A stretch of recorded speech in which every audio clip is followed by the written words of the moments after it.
I had always trusted my wife, the life we built, the quiet promises we made.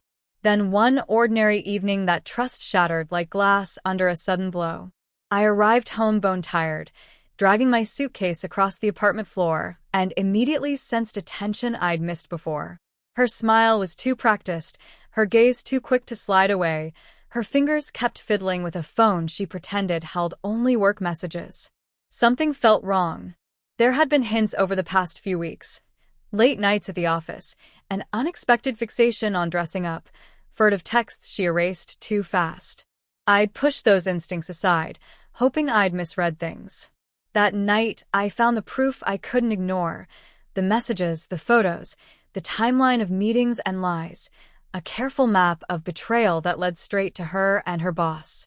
When I confronted her, she didn't break down. She didn't panic. She begged. It was a mistake, she murmured, her voice soft and rehearsed. It meant nothing.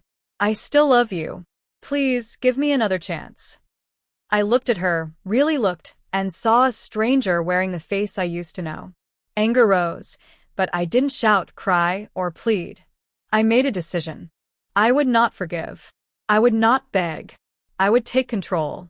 In the days that followed, I became methodical. I collected every scrap of evidence, texts, images, timestamps, alibis, everything. I tracked her habits, noted when she slipped out, recorded who she called, and when. I mapped it all like a strategist preparing for battle. Each night, I replayed memories of our life together, cataloging the small betrayals I'd let slide, the tiny lies she'd told to cover her tracks. As I assembled my dossier, a strange calm settled over me. This wasn't about rage anymore, it was about precision. It was about my idea of justice and waiting for the perfect moment to act. I chose the person whose world could shatter everything they'd built, the one who had no clue, the wife who trusted him. I waited until she would be alone, unsuspecting and vulnerable. Then late one evening I called. My hands were steady, my heart quiet. My voice was controlled and deliberate. I laid out every detail, the secret meetings, the stolen nights, the messages, the lies, every thread of their affair. I could hear the disbelief, then the dawning horror in her voice as I painted the picture in stark detail.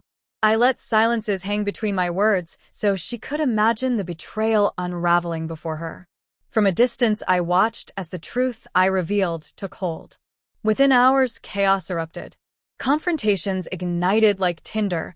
Friends and co-workers murmured and speculated, the story spreading faster than I expected. The office that had once seemed ordinary turned into a battleground of accusations and whispered confessions.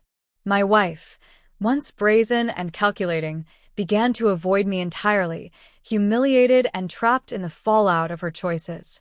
Her boss faced the ruin of exposure, the loss of trust, and the collapse of the life he had constructed.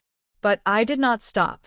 I observed quietly, cataloging every reaction, the tremors of panic, the erupting arguments, the way their carefully built worlds crumbled like a house of cards under the smallest nudge. Through it all, I stayed calm, my thoughts clear, believing that each consequence was deserved. In the stillness after the storm, when the dust settled, I reflected on the deceit, the manipulation, the lies.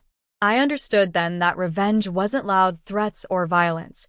It was patience, exactness, and the courage to reveal the truth when it would hurt most. One call, one truth, and everything changed. As I walked away from the wreckage, I felt a freedom I hadn't known in years. Not born of fury, but of control, clarity, and reclaimed power. I had been betrayed, yes, but I had also reclaimed my narrative. Their worlds lay in ruins, and I knew, without doubt, that betrayal carries a cost, and I had made sure they paid it in full.